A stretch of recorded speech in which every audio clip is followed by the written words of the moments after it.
Back here on First Things First, let's talk Super 6 NFL Sunday. One of the matchups this week is the Rams at the Cowboys. Nick, who wins? Stretching to get ready to make my big, glorious pick.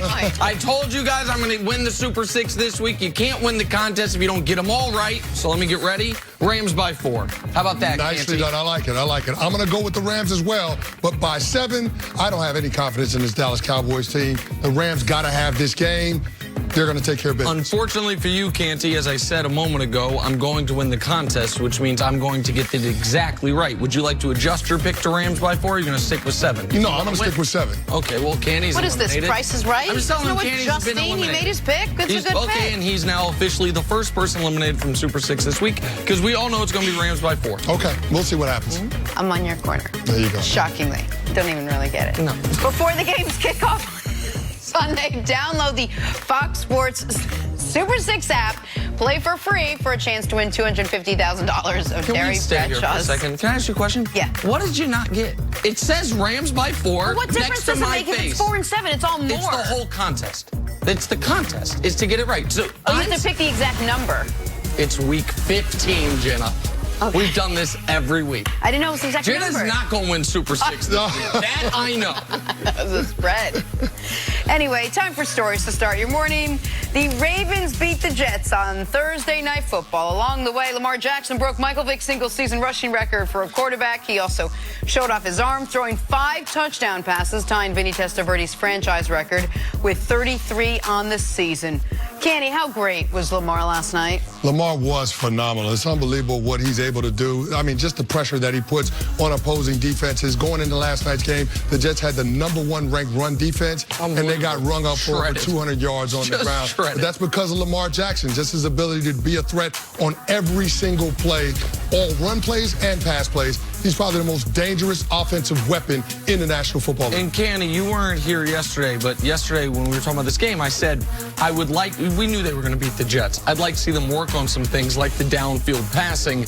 His numbers were actually a little better than they suggest, because he had Hollywood Brown for a 45-yard touchdown that his pass interfered within the end zone. Yep. Seth Roberts got involved. You needed to see more production from the wide receivers. You saw that last night. I would have loved it if he could have hit that throw to Mark Andrews in the second half. He was wide open. 5 touchdowns, 5 different receivers for Lamar last night. On to the Patriots. They have dropped 3 of their last 5 games. This Sunday, they're on to Cincinnati.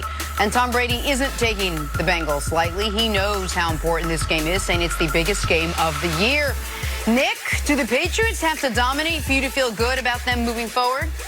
Even if they dominate, it's not going to make you feel much better about them. We know they can dominate bad teams. We've seen them. They've been very consistent on a couple things this year. They've dominated against bad teams. They've struggled against playoff teams. And so I expect them to dominate. And the New England Patriots have not lost 3 games in a row in over 6,200 days. It's been 2002 since that happened. We know they're going to win. The only question is by how much. Yeah, I'm right there on that corner with you. I don't think we're going to learn anything if the Patriots go out there and dominate the Bengals. I think we all expect it. It's not about how they play against inferior competition. It's about how they play against quality teams, because for the Patriots, it ain't about getting in the playoffs. It's about competing for championships. So we'll see what happens. The one thing I think can come out of this game is that the young guys get some confidence in the passing game. N'Keal Harry, Philip Dorsett, Jacoby Myers. If those guys play well, maybe that confidence is a good thing, and they can carry that over, build some momentum. All right, the Cowboys are trying everything to break out of their funk. Head coach Jason Garrett reportedly showed the team a highlight reel of their good play last season as motivation.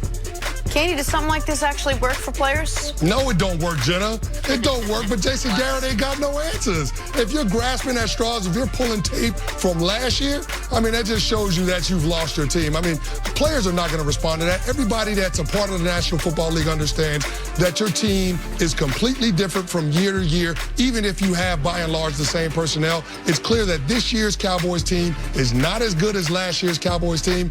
And the biggest reason for that is not turnover on the roster. It's because you realize that you don't have a good head coach. If people outside of New York might not know this, but Chris Canty also does a highly successful, highly rated radio show. Let's just for a moment pretend the radio show was struggling. If your program director there was like, hey, here's what we need you to do more of, and played you a tape of one of your takes from 2017, that doesn't instill confidence. It's like you couldn't find anything for the last few months. That's what Jason Garrett's doing. He's grasping at straws because every straw he's grasped at this point has come up short. I mean, I've obviously never been in this situation, but I can't imagine it would be incredibly motivational. Not at all. All right, on to the Eagles now. They face Washington Sunday, 1 Eastern on Fox. Philly's offense has been decimated with injuries, but quarterback Carson Wentz says that doesn't mean he has to carry the team. Kenny, is Wentz right that it's not on him and him alone to carry this Eagles team?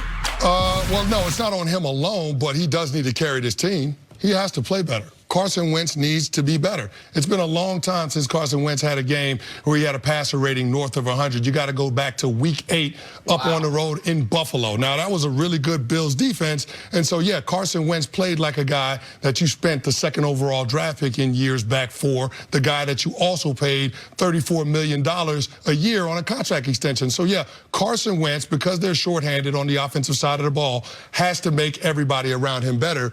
To me, Nick, that seems like Carson Wentz has to be a force multiplier rather than just being a passenger. This is 1,000%. And listen, Carson's young, and it's very different dynamics in the NFL than at North Dakota State. And it's very different dynamics when you are the hunted instead of the hunter, as the Eagles have been the last couple years. And now also, it's different dynamics when you're playing December football with the playoffs on the line. Something Carson Wentz never had experience with. He's been injured at this point in the year, the last couple of years. In his rookie season, they weren't in the playoff picture. So this is all new to him. So I don't want to crush him, but I just think this is the wrong messaging point.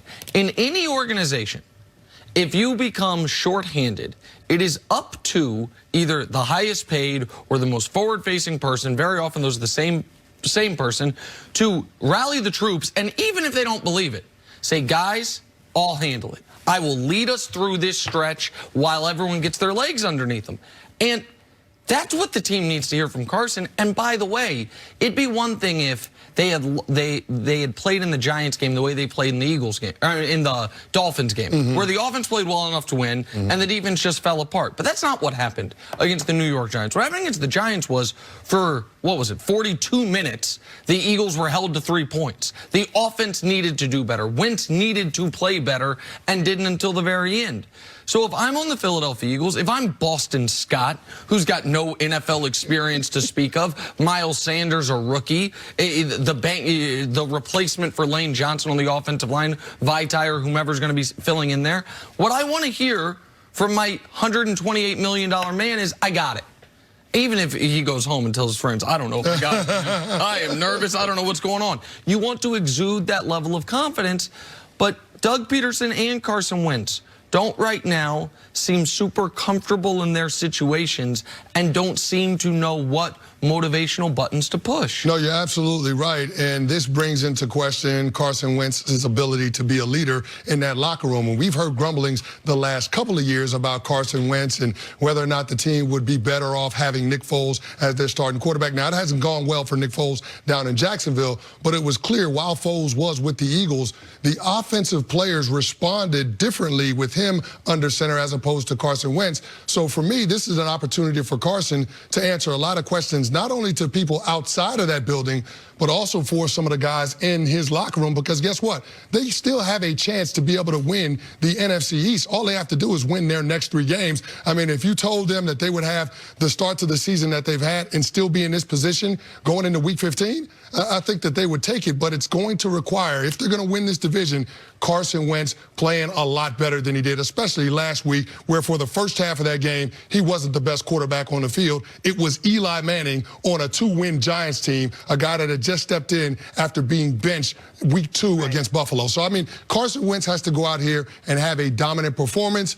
I think that goes a long ways into not only making people outside of the building feel like he's capable, but making his own teammates feel like he can lead them into the playoffs. And who've we been talking about all morning? Lamar Jackson. He's not a guy that's going to get up there and scream at the troops and get them all rallied and fired up.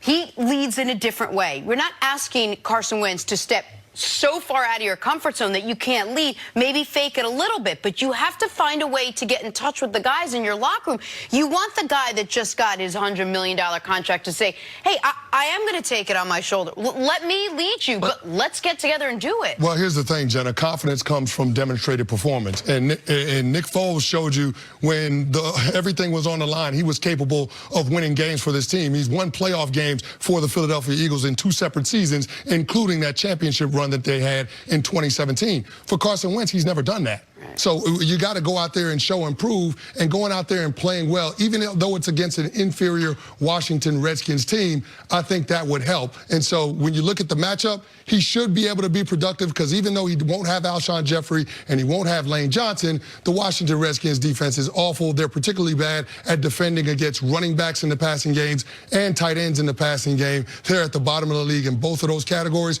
And 27 of Carson's 33 passes that he completed on Monday night were to running backs and tight ends. So I think that this is a favorable matchup. He's just got to go out there and take advantage of it. And to the Lamar point, I don't know what Lamar does in the locker room. He's certainly not super vocal outside of the locker room, but let's just assume he's the same, that he's a quiet guy in the locker room. When you can lead just by being amazing. Just, you know what I mean, by being as good as he is. If your play is falling off a bit, then you do have to be the vocal leader. You can't be playing poorly and quiet and be a leader. It's impossible. Ideally, it's both. It seems Russell Wilson's a guy who's been both from the beginning. He's been awesome on the field and a spectacular... Dak goes both ways. He's always a big leader. Exactly right. Dak has not always been great on the field, but he seems to have always been a really good face of the franchise, motivational type. I give Tom Brady credit. Even when Brady's play has dipped this season, his ability to inspire confidence in his teammates because of his history, up to and including, I am certain the whole Patriots team thought when Brady ran for that first down and got so fired up, oh, we are winning this football game, even though it didn't end that way.